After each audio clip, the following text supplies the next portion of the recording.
If you have an interest in horses and love learning more about horses, the horse industry, teaching, or even managing your own horse business, then you're in the right place. We would love you to join us on our mission, which is to improve the lives of horses around the world through the education of riders, handlers, and trainers. So get comfortable, listen in, and enjoy. This has been another episode sponsored by Online Horse College. If you haven't had a look at the wide variety of equine-specific accredited courses, then go to onlinehorsecollege.com and I'll see you over there. Our guest today is Amanda Hocking. If you've already heard Amanda Hocking on the show, you would have heard number 41, which was when we introduced Amanda initially, but she was so popular we had her back on the Listener's Choice episode number 212. Today, Amanda's going to talk to us about 10 tips to a happier horse. How are you today, Amanda? I'm very well, thanks, Glenys. How are you? Good. Amanda, we can always tell how a person's happy. You know, they're happy, they're smiling, they're laughing. We can tell a bit in their body language, but tell us about how we can tell if a horse is actually happy. Well, there's a few pointers that are obvious, but there are some pointers that are a little bit more subtle and a little bit just in the horse world. A happy horse is relaxed when it needs to be, but it's also energized when it has to be. And in this instance, you know, horses have got to be able to put their body really into a relaxed state when they're grazing, but then they've also, at a flick of an ear, they've got to be able to up and run, and that's how they've survived all these years. It eats and drinks well. Okay. Yeah, so it eats and drinks well, as in, like, when food's presented, it eats, and when it's thirsty, it drinks. It's not sort of in a state where it's anxious and overlooks doing those things. Another thing is that it's obliging and friendly. Now, some people think their horses love them when they're all over them and they're smothering them, and you know the horse is trying to cuddle up very close. But that's actually the horse trying to demand things from you. When a horse is obliging and friendly, then it's a balanced, happy horse. Okay, so that obliging, that obviously doesn't account to horses rubbing on you and things like that. You know, you talked about being friendly. Some people like it if their horse rubs on them and, you know, treats them as a post almost. Yeah.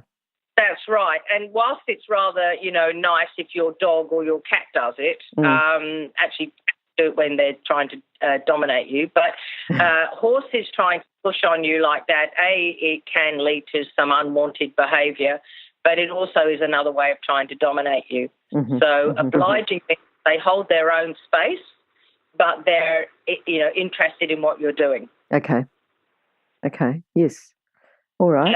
Another thing to look for is that it understands what's required of it. Now, this is probably one of the things that not only falls down in our communication with horses, but it also sometimes falls down in our communication with people. And if we're not experts at it with our own kind, then we're not going to really be experts at it with another species. And it's really important that we undertake to understand that the horse understands what we're asking of it and that he's clear. I like the way you say that, you know, that we undertake to communicate with the horse, because it's not just the horse can't read our mind and the horse is doing it on purpose or anything else. Sometimes the horse is quite confused with what we ask, isn't it? Yes, exactly. Yeah. You know, you and I are not exactly spring chickens, and we've been around horses a long time, and it's still a challenge to be sure that the horse is totally understanding. So it's a process. It's an ongoing process. Don't expect to know it all. We'll probably all leave this earth not knowing it all, but as long as we undertake to try to do the best we can, then we're usually working on the right side of things. Okay. Yep. What's the next point, Amanda? And the one that is one of the easiest ones to be aware that something's going on but not quite sure what's happening here is that the horse is neither dominant and it's not being dominated. So a friend of mine, or a very good trainer that I've trained with, he draws a line in the sand, maybe about a metre long, and he draws a cross section at about 500 centimetres. halfway across the line, and he says, that's the line, the one that crosses. And he said, most horses and owners, one end of that line is the horse is totally dominating the human, and the other end of that line is the human is totally dominating the horse. And he said, in the middle is where we want to be. Now, that line's a little bit, it'll waver a little bit left and a little bit right. But you can stick somewhere in the middle there, then you're working towards a harmonious and a happy horse. Okay. And we're a lot happier. If the horse is working in harmony with us, then we're a lot happier. Yep. All right. So thinking about horses that exhibit these qualities, we've got the horse is happy. For a happy horse, it's relaxed and energised, depending on what you want. It's eating and drinking well, so that's a bit of help as well. Obliging and friendly, but understands what's required of it. And I think, that's quite an important point. So it's not tense and nervous and worried. If it's eating and drinking well, it's not stressed and underweight.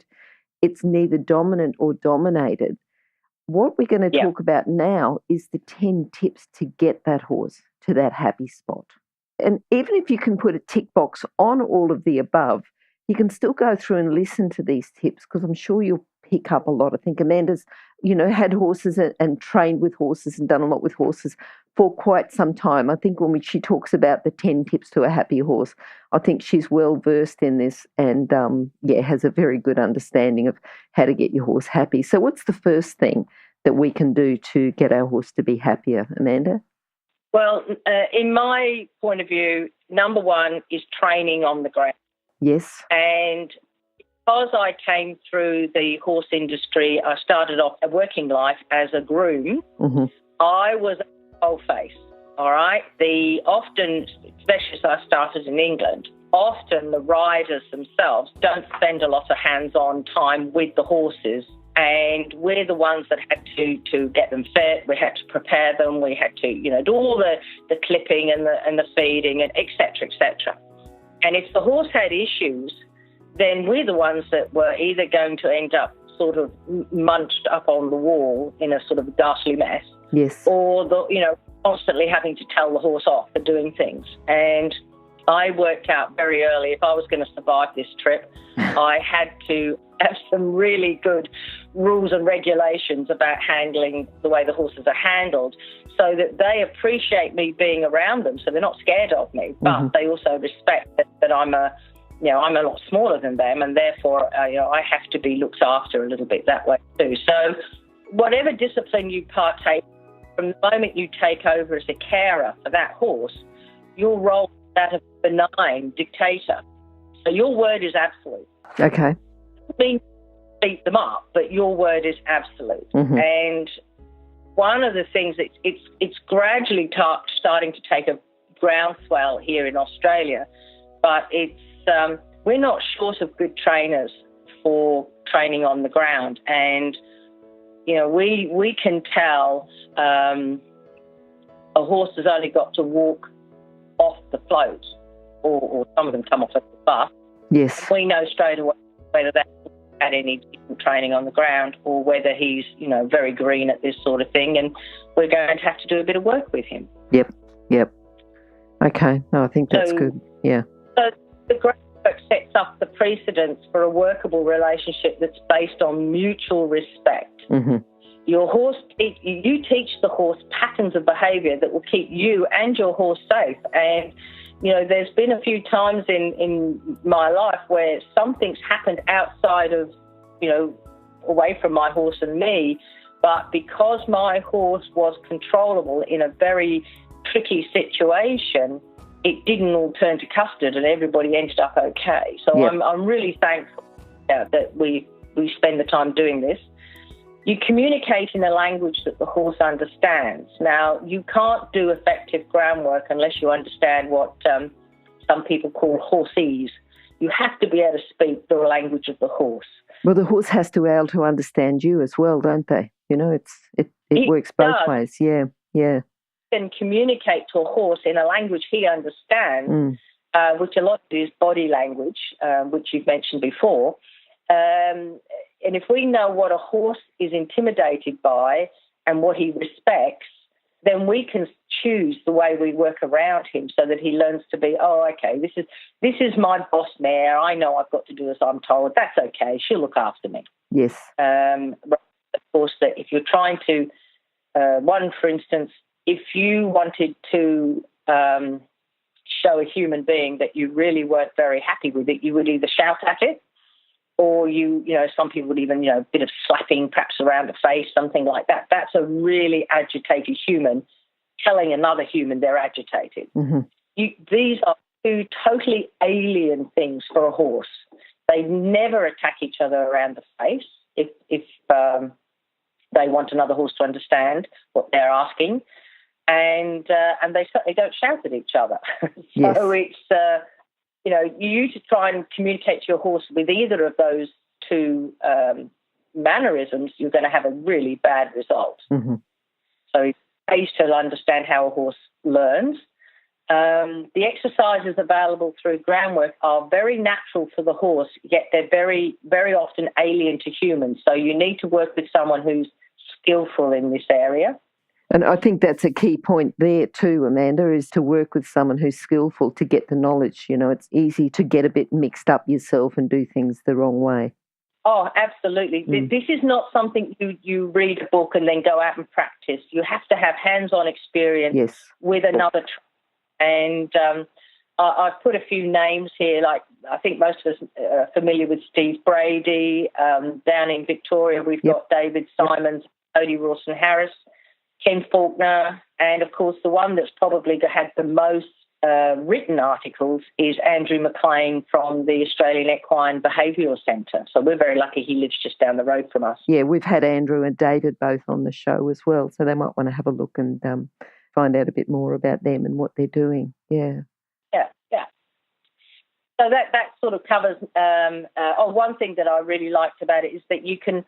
Often when you're short of time, and now down here in Victoria, it's getting very cold and wet. And a lot of people, working late hours, and when they come home, to do their horses feeding up and rugging up, if you can take an extra 10 minutes, just take a halter out to the paddock, do a little groundwork with your horse, you could probably achieve more in 10 minutes than you can with 30 minutes under the saddle. So that way you and your horse are ticking along really nicely on those nights when you can't get to them.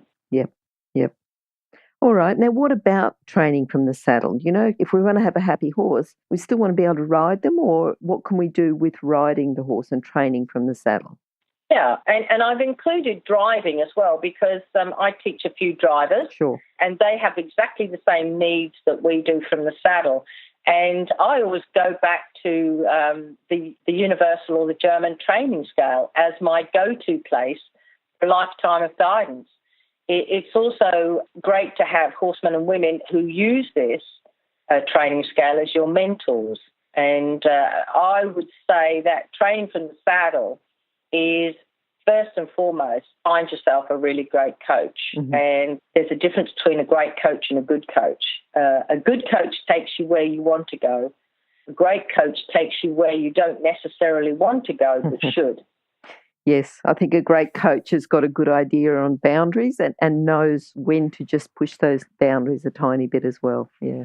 Absolutely. Mm-hmm. A great coach trains you to think. A good coach will help you through problems. Yes. And, they don't teach you how to think. And, we don't ride under instruction all the time. And in Australia, it's not a thing that we do commonly, whereas in Europe they do. And we've got to sit there for a minute and think, now, hang on, this is not going how I expected. What have I got in my toolbox? What have I learned? How would somebody else do it? And think about your mentors and bring that information into play when you're on your own. Mm-hmm. Now, in order to have a great coach, you've got to be a good student and learn to ask good questions. I think this is something that perhaps in England we weren't encouraged to do. We were sort of, get on with it. Come along now, chop. But certainly learn to ask good questions that will answer the... And if something's going wrong, don't hide that. Bring that up into the conversation and say, look, I need help with this. Yep. That's what you do. Not to show them how wonderful you are. You go to, basically air your dirty laundry and get a question answered. Wait, can you hear anything? No? That's because we're waiting for someone with a good quality horse product to be advertised here. If that's you, then contact us, horsechats@horsechats.com, and we'll send you the details. Thanks. Another part of being a very good, being a student, because if you can't take on board what's being told, sometimes it's not stuff we want to hear. And, you've got to go home and sort of mutter and grumble under your breath, I'm doing this for you, so on and so forth. But, as they say, suck it up and try to work out how you can best use that information for you and your horse. Yep. I've found become very, again, it's similar to what in number one, become very familiar how your horse learns. It's been such the best thing ever since I have really got into the psychology of horses and how they operate in the wild and how they operate in our lives. Yep. It's been so bad. Yeah. Animal behaviourists like Andrew McLean tells us that when we ask our horse a question, the horse does not think about giving you a right or wrong answer. He responds to the questions based on what he knows and what's going to work out best for him. Yep. And I think that's an important thing, just that is, they're not scheming, they're not thinking in the future, they're thinking in the now, this is what the response is. Yeah.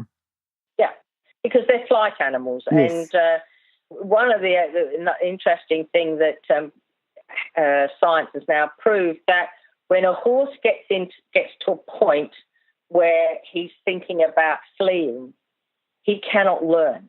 He's switched into a mode that is all about escape. Yep. The brain switches off. He can no longer stand there and learn anything. So when the horse gets to the point where he's in a muck lather of sweat and he's really unhappy, it doesn't matter what you can do. You can't teach that horse anything. Yeah. I remember years ago, I had a thoroughbred come to me, and he couldn't cope with being out of the sight of other horses. And if I tried to take him away from the horses, he'd just shut down. And there was nothing I could do. I could work him for, 2 or 3 hours, and he would not learn a thing. Yep. And I had to really work on the skill of, taking him away from a horse just out of sight for a moment and then bringing him back. Take him away for a moment and bring him back, and just gradually build on that. And I can remember the first time he walked down the driveway without getting jig-joggy and upset. I was just like, wow, this is amazing. It took a while. And that horse went on to become a very successful show jumper. Did he? Yeah, that's good. That's a good story, isn't it? That you took the time earlier on to train the horse to do that, and then he went on and had great success. That's good. Yeah. It's all trainable, but some things take longer than others. Okay. When a horse responds with unwanted behaviour, we can't ignore it.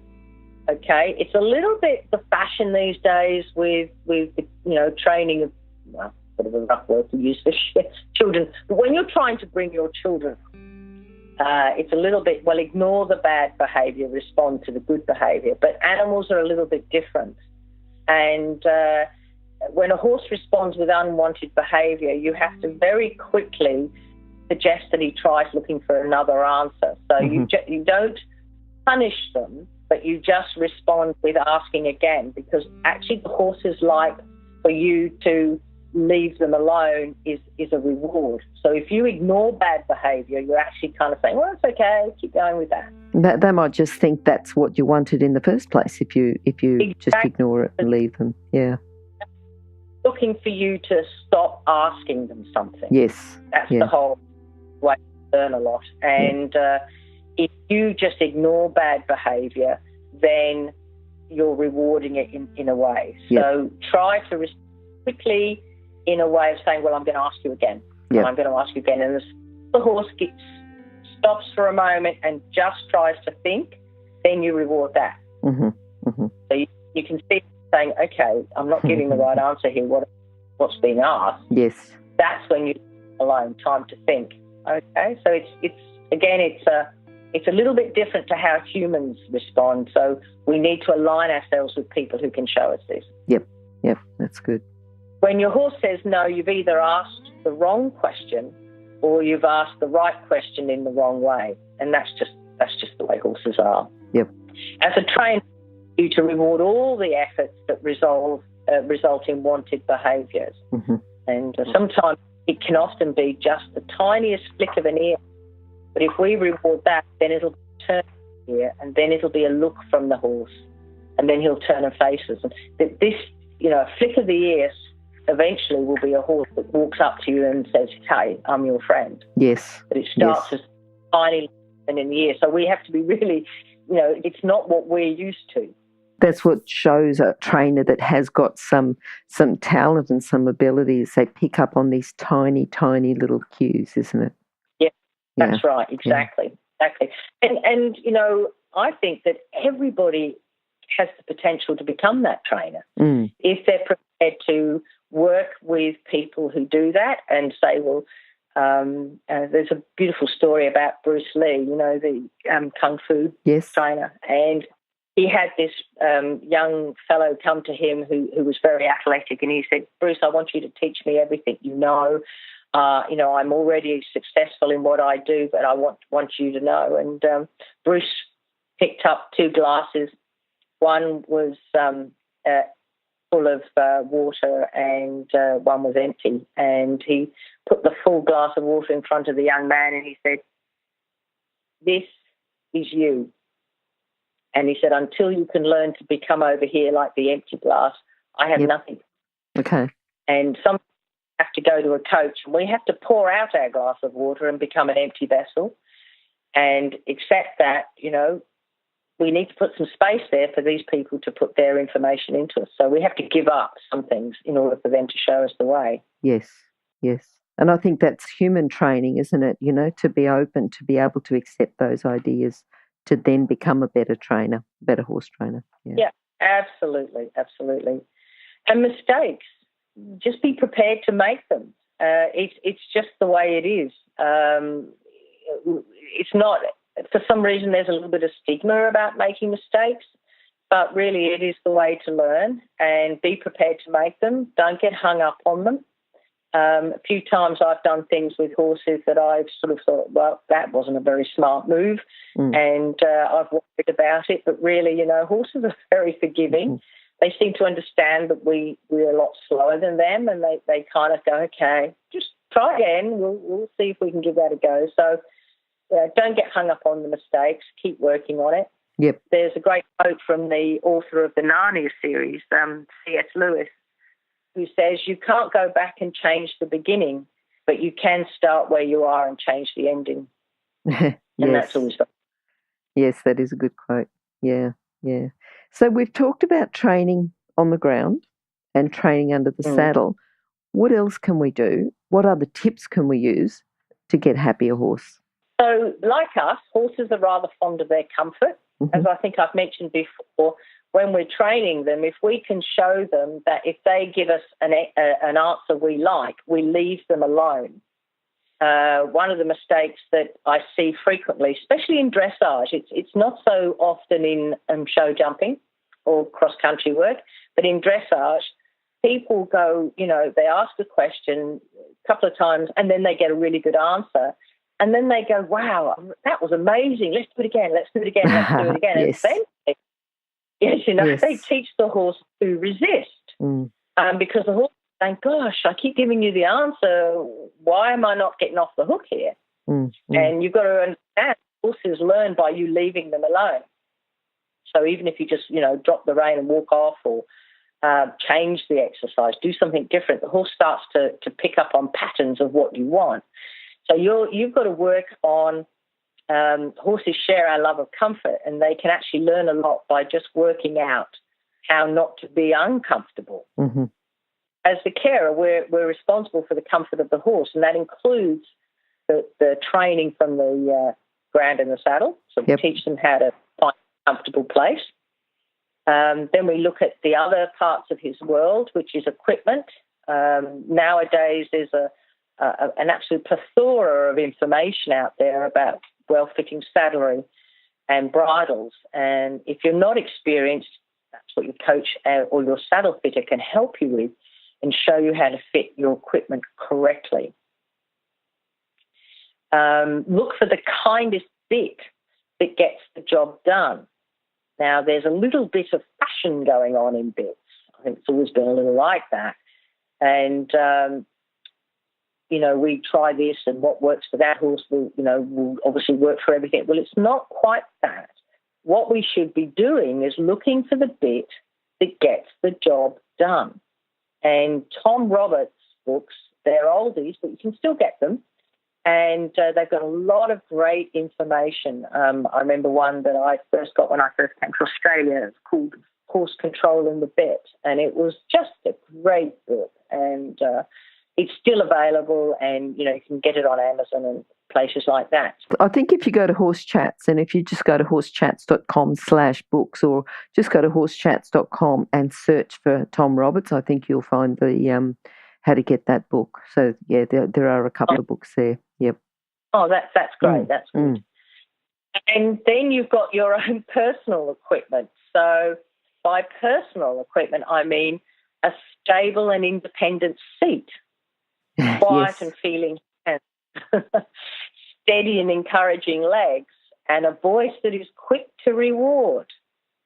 So, again, a good coach can help you achieve all of those. If we can get an opportunity to work on a lunge, that's just amazing to help you produce an independent seat and learn to feel what's happening underneath you, etc. So that's your personal equipment. Because everyone wants that. Everyone wants to have a good seat, soft hands. Everyone wants that, and everyone thinks they're working, but you really need to get the help of a coach or someone to help you to say how to improve it and how to get better and how to keep going.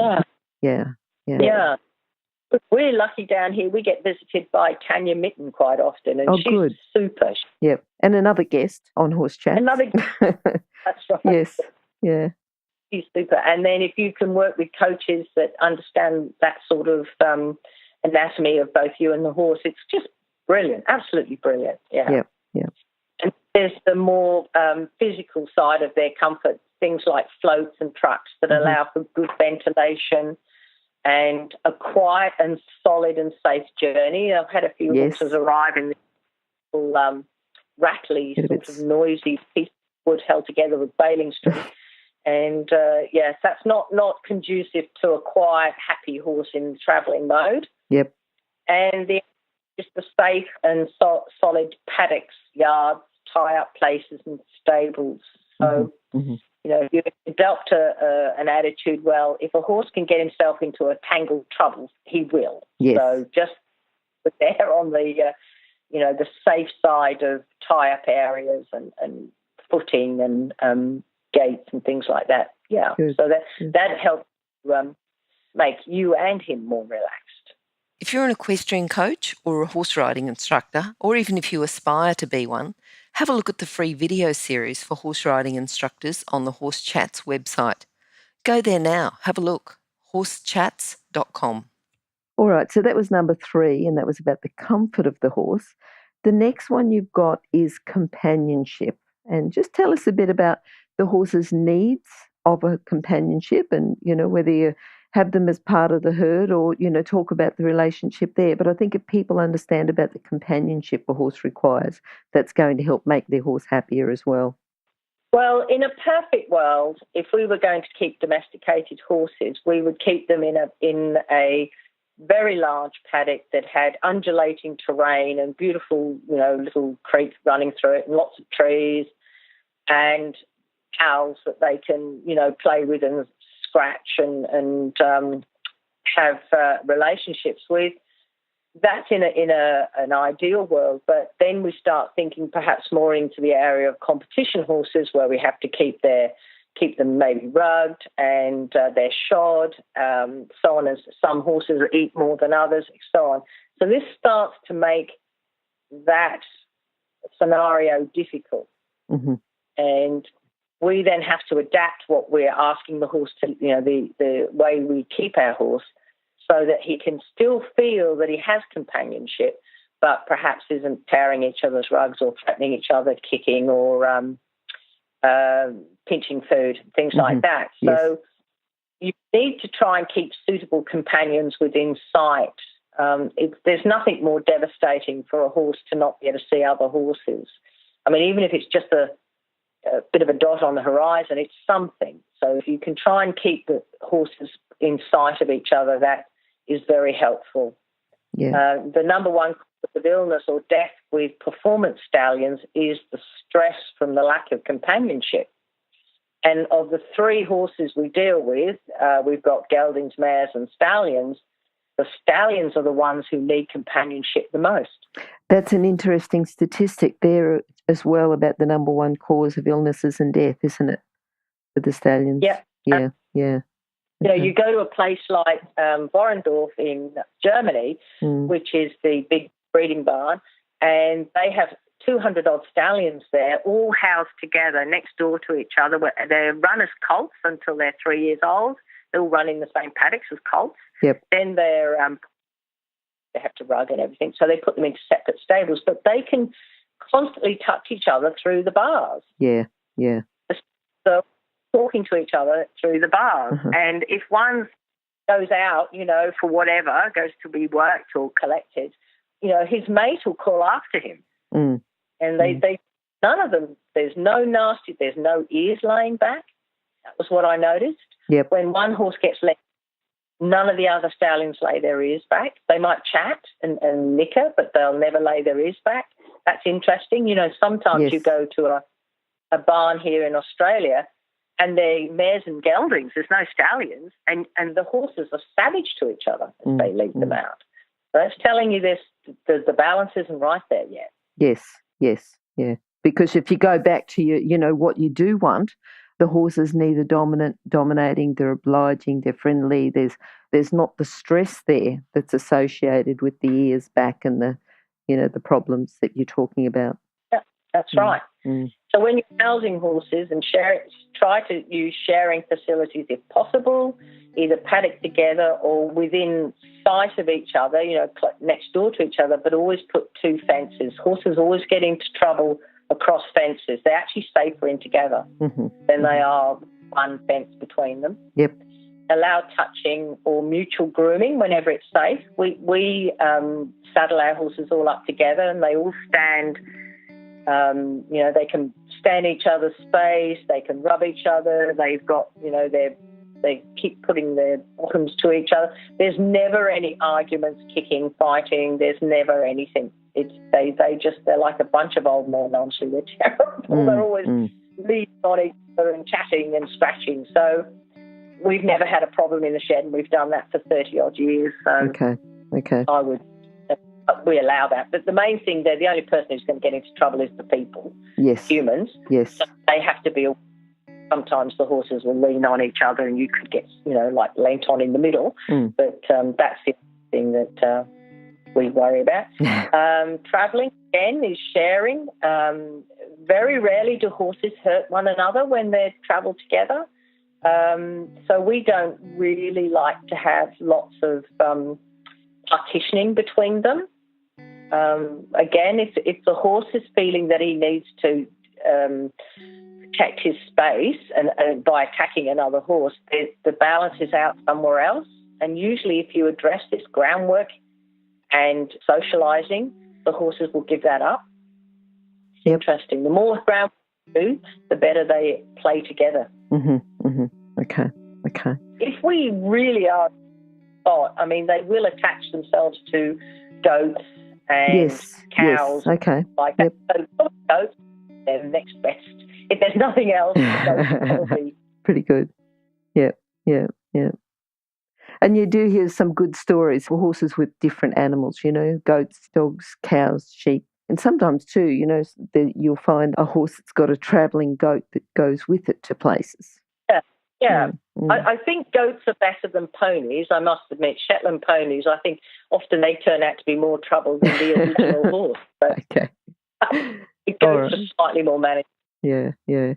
All right. Now, the next thing you've got, number 4, is routine. So what have you got to say about routines and how we can help the horses to become happy with their routine? This is an interesting comparison with humans here, because they say that humans like to have a routine as well, and it's a part of that knowing what's wanted of them. Horses love routines, and they love knowing what's expected of them. And in the past, their survival relied on their ability to follow leadership and to recognise a safe situation from a dangerous one. So they're wired to changes in their routine. Yep. And whilst we don't want to become a slave to it, like rushing around trying to make sure we always feed at the same times, be aware that horses will react slightly negative when their routine is altered too much. Mm-hmm.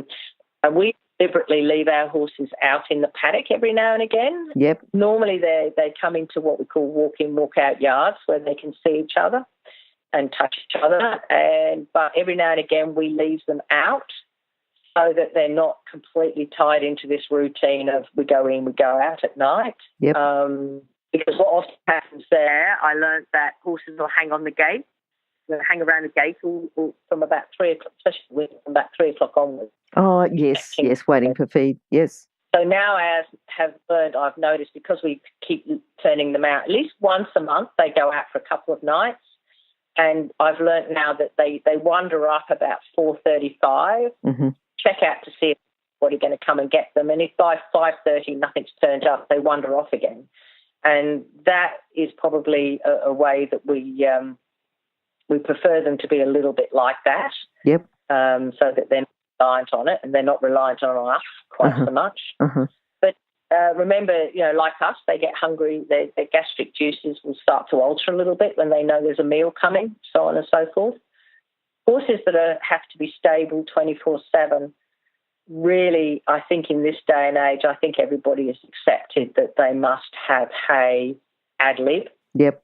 There's very few people now that I think try to run their horse on 3 meals a day or 2 meals a day and expect them to not have food. Yeah. In Europe, they've all stabled horses with hay ad lib, but in Australia it was not common practice. So, but I think now with the knowledge of gut ulcers and stress, we know that they should have something in front of them all the time. Yeah.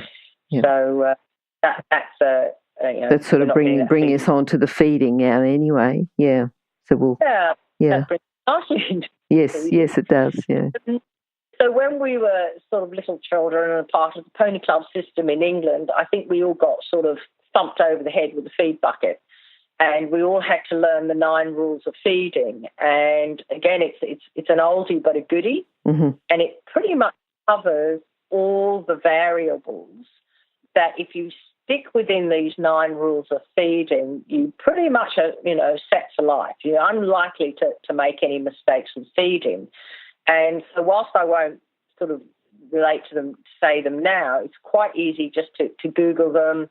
I was going to say sometimes you get 8 rules of feeding or 10 or 12 or 15 rules of feeding, but generally the rules of feeding are there, aren't they? It's pretty much the same, yeah. That's right. And, I like to use the KISS method, keep it simple. Mm-hmm. It was very interesting. One of our horses was a part of a clinical study for a new supplement that's coming out soon with one of the major supplement companies. And they were saying that since we've moved a little bit more towards processed foods for horses, it's the same as humans. Yep. We prefer stuff that's ready-made. Yes. There's been a dramatic increase in the ulcers. Really, in horses. Yeah, that's interesting, isn't it? So we sort of know more about ulcers and we can give our horses ad lib hay, but we're still on the other end doing things that are increasing the likelihood of ulcers. Yes. So if you can start with grass, mm-hmm. then you build in. Then you go into hay, and then more hay, and then you start to add some oats. And then if that's not enough. So it's all about, one of the rules of feeding is feeding according to the work done. And if your horse is lightening off more than you want him to with the amount of work you're giving him, then you've obviously got to bring in more concentrated ways of feeding him. So the rule of thumb is you start with more grass, then you add hay and the goats, and then, you can bring in your steamroll barley, sugar beet, corn, legumes, bran, etc. I like to sort of tell my students, you should be able to recognise everything in that bucket. Yep. Yep. That's right. Yeah. So it becomes more about the mixed feeds or the pre-mixed feeds rather than, and you either buy your feed all separate, mix it yourself, get a pre-mixed feed, but watch the processed feeds. Yeah. And make sure you, like with, there's a difference between pre-mixed and processed. Yes. Processed means they've been cooked and then they've been probably crumbled or made into like a really fine powder. Then they're bound together and squished through a pelletizer or something like that. So that's very much a processed feed. Pre-mixed feed is just that the manufacturers have gathered all the ingredients and put them through a mixer, like a big concrete mixer really is what they look like. Yep. And then they pre-mix and they put it in a bag and everything's already in the bag. The only trouble with that is they do tend to smother it in molasses. Yep. So make sure you use a really good brand, a reputable brand, so that there's nothing naughty in there that you don't want. Yes. Yeah, but pre-mixed are okay. Processed foods, I keep those for emergencies when, I've got something else, I have to use this. Yep. All right, then. You've got some other things to say about feeding, or we go on to number 7, which is fitness? The thing about it is keeping it simple is priority. Yep. And the rules of feeding. And if you do those 9-10 rules of feeding, then that will answer all the questions about feeding. The other thing I was going to say, Amanda, just for a bit more in-depth information about feeding, we have had a couple of nutritionalists on Horse Chats, and those interviews are available. So just go to Horse Chats and maybe do a search for nutrition or nutritionalist, and you'll find those. They can talk a bit more about horse feeding, or just, search feeding. There's a couple of different ways you can search there to find those interviews from the nutritionalists that can give you a bit more in-depth information about feed. Yep. That's right. Because a lot of people are a little bit, they might have an extra fat horse, but they want it to have certain nutrition, but they don't want it getting any fatter, and then you've got someone who's got a thin horse, so on and so forth. So they're your go-to experts for that sort of help. Yeah. Oh, hang on a sec. Let me interrupt to let people know about the horse industry qualifications at onlinehorsecollege.com. If you have a look at the flexible options, there's online theory, and the practical components can be completed by video or with a qualified expert in your area. That website again is onlinehorsecollege.com. Okay, thanks. Okay, so number 7 is fitness. Fitness, yes. Now, don't we always feel better when we're fit? Yes. Yeah, that's right. So if we know we feel better, then there's very much a good chance that the horse is going to feel so much better. We personally have a lot more ability to problem solve, and we bounce back from physical stress better. And horses, I think, are no different to us. So we have to make sure that we're giving them the right, because you could almost call it cross-training fitness program. Okay. Just like us. Nothing worse than doing the same drill every day. Now, there's 2 things. A, it's boring. B, you're always tiring the same muscles. And whilst, say you've got a dressage horse, I believe that dressage horses should jump. And I even have a dressage horse at the moment that's the biggest wuss. And, it's taken us some effort to get him to stop knocking everything down. But he has now eventually started to learn to jump a little bit. And this back muscles, it mentally gives him something more stimulating to do. It develops his back and thrusting muscles better than the dressage. And it's using a whole different set of muscles. So he's getting a holistic fitness. I like the way you talked about the mental stimulation there, so it's not just about the fitness, it's the mental fitness. Yeah. I mean, where we live, it was fairly rural. It's now developing quite dramatically, and it's getting a little bit busier, but we still make a point of the horses do poles or small jumps. We're not show jumping anymore, but they still do poles and small jumps, and they get hacked out in the forest. Those, with their flat work, the little bit of jumping, low-level jumping, and the hacking, that seems to keep them pretty bright and chirpy, and they get to see lots of interesting things when they're hacking. We've got lots of, kangaroos and people who ride motorbikes and, boats in the river. So there's lots of things for them to see and experience, and they this just keeps them fresh and, mentally alert. And your fitness is to always balance work time with relaxation time. Yes. Just like us. Yes, for sure. For sure. All right. Now, number 8 is holistic health. What have you got to say about the holistic health of the horse, and how can that make him happier? Well, I think we've got so many experts, these days to call upon. We've got, really good farriers. We've got people who specialise in teeth. I have vets. The vets now specialise in certain parts. We have a vet here that specialises in leg injuries and a vet that specialises in breeding. So there's all, we've all got very specialised. And we have to remember that when we look after the horse, just like we look after ourselves, nothing works in isolation. And we have to look at everything holistically. So if there's a problem with the horse's feet, the chances are we're going to affect the way he uses his muscles, the way he uses his skeleton, the way he uses his energy.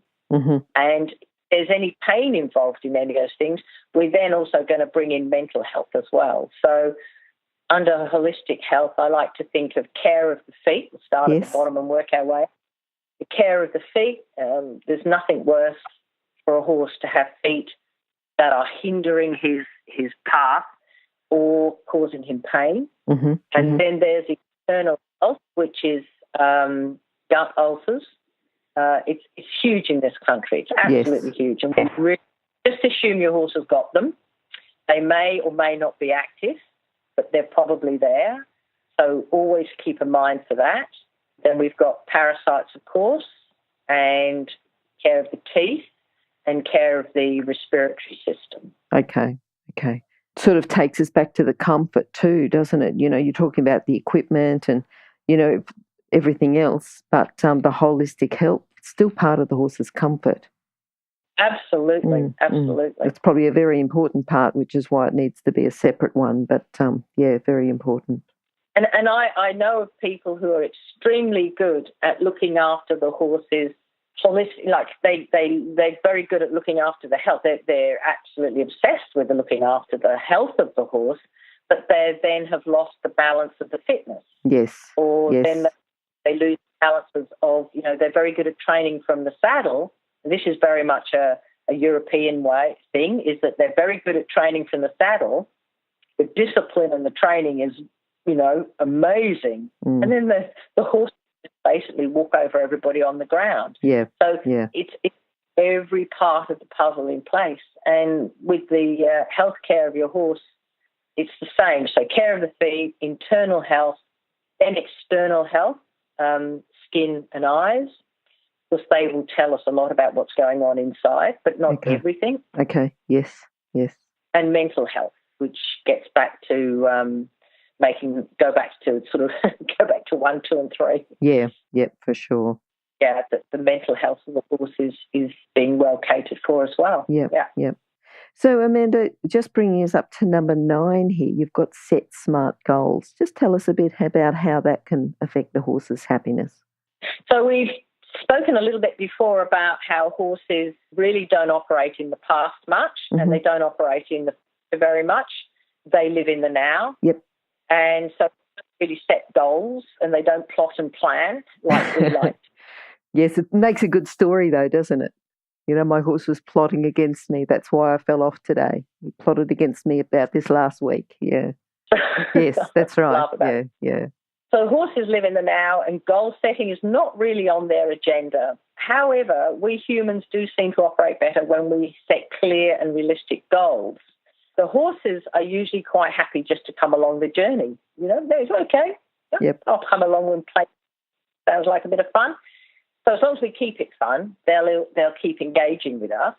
But remember, they are our goals, and they're not the horses. He's just obligingly coming along for the ride. Mm-hmm. So don't say you're doing it for your horse. And when the other thing is, when it comes up often when you ask people, why are you selling this horse? Oh, well, I don't want to go to the Olympics. Well, hey, neither does your horse. But if that's he'll probably come along there with you. Don't if there's a superstar or not. If you like it, if you like riding that horse and you want it, you keep it and you have the fun with him. So when I say SMART goals, I'm using the acronym SMART, which is specific, measurable, attainable, relevant, and timely. Yes.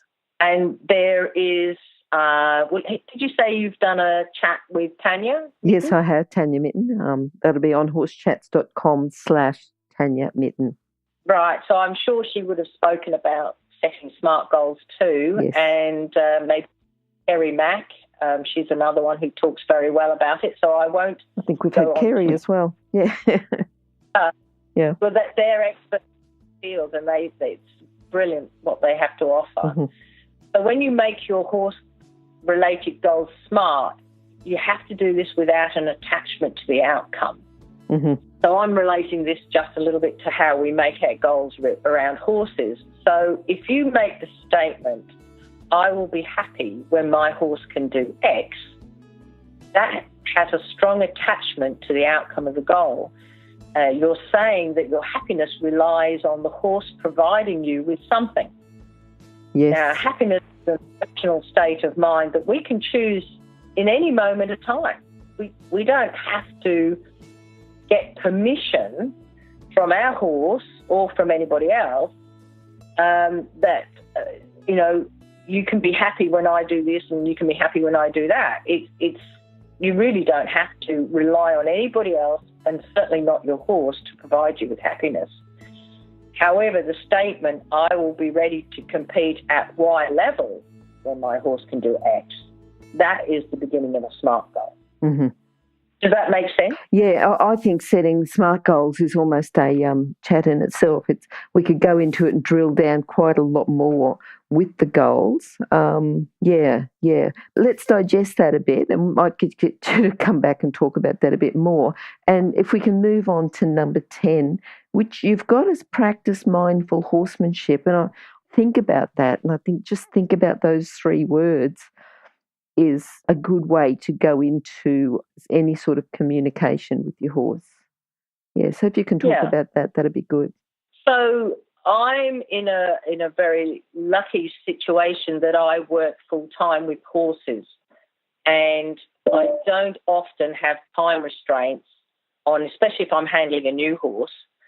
To me, I don't put a time restraint on. I deliberately set the process to start when I know that if I want to spend limitless time with this horse, I don't have to rush off and do anything else. Mm-hmm. Unfortunately, my husband, he goes to work at 7:30 every morning. Yep. And he works before he goes to work. And he has to work horses by the clock. And it's the reason being that he works them first, he gets up at 5 in the morning and works them then, is because he knows by the end of the day, if he tries to ride, he's got so much going on in his head from his work that he brings that to the ride. And then he's not full to the ride. And I can remember somebody saying to me, you know what, people are always complaining that their horse doesn't concentrate. You know what? Who's the person that's not concentrating here? I think it's usually us. We've got a million things whizzing through our mind, and it's really hard to switch off and be totally present and in the now with the horse, because that's where the horse operates. Yep. It's easy. So a good definition of mindfulness is an ability to be fully present aware of where we are and what we are doing, and not overly reactive or overwhelmed to what's going on around us. And that's what I mean by mindfulness. Yeah, yeah. How do we achieve that? So, a few little tips. Create a physical and mental routine or barrier that separates our worldly problems from our horse time. Work on keeping the day's events, all the woes, all the gossip, all the complaints out of your me and my horse time, okay? All the baggage should be put where it belongs in the past. So whenever I'm teaching, I get people come in and they arrive and they're, oh, it's taking me, all this happened, and then the cat kittens and all. And I say, did you not see the bucket at the front gate? And they said, what bucket? And I said, the bucket at the front gate with the sign over it says, put all my baggage in here. So as you drive my front gate, you dump everything that's happened before you got there into that bucket, and then this time is all for them. That's a good sign, Amanda. It's a really good sign. Yep. Okay. And sorry, keep going. I had to have a bit of a laugh about that. Yeah. My way of doing that separation is when I get up in the morning, I write my to-do list early in the morning. Then I'm not having to try and carry it in my head because I just can't do that. I write down my to-do list, which I then tick off as I achieve each thing. And if I don't achieve it, it gets circled and it gets put on the next day's to-do list. Then by the time I've put my boots on, what is written on the list is out of my mind, and I'm free to be present with my horses. Mm-hmm. And I know that if I don't do it this way, I can often go out there and I'll just be, my mind's somewhere else. I'm not thinking. Something will happen. That's when injuries happen. That's when you miss things like, the horse has got a little bit of a swelling on his leg. You miss these little things when you're not present. Yep. So that's my little routine. Yep. One of the things that happens to me often is that I completely lose track of time. So if I do have an important appointment, then I make sure my horse goal that day is appropriate for the time constraints. And that's along sort of, when I said about the groundwork. Yes, I was just going to say that might be a time where you do groundwork rather than the riding, sort of taking you right back to number one. Yeah. Because, one, I don't have to get changed to do it. Two, I have to go out and change his rugs anyway. I might as well go out and do some groundwork while his rug change is happening, do a little bit of groundwork in the paddock, or just perhaps bring him out into the gravel driveway and do a little bit of groundwork. And that's, I can make that groundwork last for 5 minutes and have a good result, or 5 minutes and have a good result. Yep. So it can be micromanaged, I guess. Yes. And it's really easy. And then I feel like I've achieved what I wanted to achieve, and the horse goes back into the paddock happy. Yep. And I'm aware that I lose track of time, so I have to have these things in place. It's very easy to do when you're out with your horse, isn't it? Lose track of time. I do it all the time. Yep. Yep. Part of the meditative process of being with horses, I find being with my horses, it's quite meditative. I'm sure if they put something in my head or whatever, they could test that your stress levels lower, your heart rate lowers, you're at peace, so on and so forth. It's athletic, so you're using your breathing, you're using your muscles, but you're not stressing. And this is why we like being with our horses, really. Yes, and why they use so much in therapy as well. Yeah, that's right. Yeah, absolutely. Yeah. So horses live in the present, the now. And if we really want to be in tune with our horses, then that's where we need to join them. Yep. All right, Amanda, why don't we just go through just to sum up and just go over those 10 tips for the happier horse? How about I'll say every second one? So the first one would be training on the ground. So you talked a little bit about that, training on the ground. I think the big thing was that sometimes you can achieve 10 minutes on the ground rather than 30 minutes under saddle. Your results can be better from that short little bit of time. Yeah, don't ever underestimate the power of training on the ground. Yep. Just came over to Australia. I was working in Barrel, And I had gone up to the shop to pick up the mail, and as you do in these rural towns, and there was a couple of old guys there and a couple of old stockies. And they started chatting, and I said, "Oh, look, I better go. I'll just have enough time to work my horse on the lunge, and then I can do something else." And they said, "Are you too scared to get on it?" Yep. I sort of looked at them thinking, "Take yours," And the general opinion was that you had to lunge your horse to exhaust it so it was safe to get on it. Yes. Whereas I do a lot of training on the end of a rope. So I was a bit dumbfounded. But now, but fortunately we've moved on from those days. Yes. So, yes, training on the ground, really, yeah. Okay. The next one then, training under saddle, the things that we're looking for a happy horse. Yeah.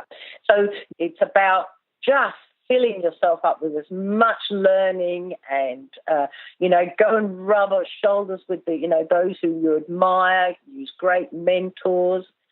I can remember having the good fortune to spend a day with Rainer Klimke and a group of other ladies. And the poor guy, he couldn't move left or right. I was right there, hanging on his elbows. Everything he said. Yep. But he was terribly...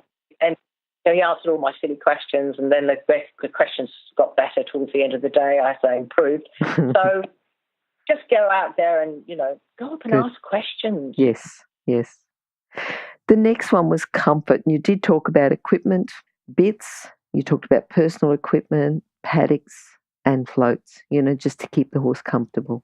Yeah, absolutely. Yeah. Absolutely. Yeah. Safe and comfortable. And, they love it. They love their comfort. Okay, you've got to think of horse comfort. Remember, horses like to be cooler than we do. Yep. I think that 8 degrees was the ideal temperature for most horses. So for us, we'd be shivering. But, they tend to over-rug a little bit in this country. So just, make sure you're aware of what is comfortable, really, the rugging area for horses. But, especially, the way you use your body on the horse. Yep. Always looking at what's going to work, what's going to make this really more comfortable for my horse. Yeah, great. The next one was companionship, and you talked about housing, travelling horses, and also the stallions and being under stress from lack of companionship. Yeah, I think that they are herd animals. That's the way it is. We have to make that work for us. Yeah. Okay. We've got to work for both. Yeah. And the next one was about routines and how horses love routines. They do, yeah. And we really work better in a routine ourselves. And, if you have to, write it down and make sure that if you have other people coming in, that they follow pretty much the same routine that you do, and that'll keep the status quo nicely for you. Yeah. All right. The next one you talked about was feeding and following the rules of feeding. Yeah. It's horses obviously think a lot about feeding. They eat all day and all night. They have rests, obviously, but not for very long. So it's, the little and often and all those wonderful rules of feeding that you can go online for and follow up with specialists and nutritionists to help you when you run into problems. Yep. All right. Then number 7 was fitness, but you talked about fitness and also about the mental stimulation of just for varying your work. Well, I think nowadays most people are familiar with the terms the work-life balance and for the horses because, in the wild, a horse will, eat and rest for many hours and he only will run if he's under threat. And then it's very fast and it's only for a few minutes at the most. Whereas when we're training horses, we're usually working them a lot longer than that. And we've got to remember to give them mental breaks when we ride them. Bill Roycroft used to say to me, give him time to think. So that was always a good one. Just loosen off the rein, give him time to think. He'll probably come back with the answer you're looking for. Give him time to think. Yeah. Okay, good. All right, then the holistic health was number 8. Yeah, remember to take even though you've got access to lots of specialists for all different bits and parts of your horse, you are the carer of the whole horse. You have to take everything into consideration. For instance, I had a horse present with quarter cracks in his feet, and I started thinking, every one of those cracks is in an identical place on every hoof. Ah, that's And I interesting. asked, what's the problem? He said, it's just dry. The feet are dry. And I'm thinking, but they wouldn't crack like that if they were just dry. And actually had quite a serious back issue that was fortunately was addressed with a change of his training program, and then the cracking healed up. That's interesting. Yep. All right, the next one, the last one then was the SMART goals. Yeah, remember then they're your goals, not your horses. And did I say the last one? I should have said the 9th one. Number 9 is SMART goals. Yeah. Yes, SMART goals. They're your goals, and we do tend to need them. Humans work better when we've got some goal setting going on. Horses have no idea what goal setting is, but they'll come along with us on our journey if we keep them happy. Yep. That's there. Yep. All right, now the last one is practicing mindful horsemanship. Yeah, that's right. Now, we all put a lot of time and effort and money into caring for our horses. Yep. When you're with them, be with them. Because that's how you get out of them. Yeah. Best out of you, best out of you. Yeah, absolutely. All right. Amanda, thank you so much for your time today. All of your tips, were just so in-depth. It wasn't just, these are the 10 points and that's it. But you've just gone in, you've given us lots of scenarios, lots of tips, lots of your expertise has come out. So thank you very much for your time today, Amanda, and hopefully we'll talk to you again sometime soon. You're very welcome. Thank you very much, Glenys. Okay, thank you. Now, for those people who'd like to be in touch with Amanda, Amanda, do you want to just say your contact details again? We'll put them on the bottom of your page, and they'll also be on horsechats.com/Amanda Hocking, which is Amanda's previous interview, and the link will be through this interview will be on horsechats.com/Amanda Hocking too. So my contact details are, you can get in contact me through email, Janda, JAANDA11@bigpond.com, or you can contact me through the Equestrian Australia coaches page in Shepparton, Amanda Hocking, Level 2 coach in Shepparton. Brilliant. Okay, thanks, Amanda. Thank you. Now, if you're still there, you probably know that I'm absolutely passionate about education within the horse industry. That's why I host this podcast. My other venture is Online Horse College. Have a look now at onlinehorsecollege.com and I'll see you over there. Remember that our comments and instructions are general in nature and do not take into consideration your individual horses or your individual ability and circumstances. If you enjoyed this podcast, then please leave your comment below.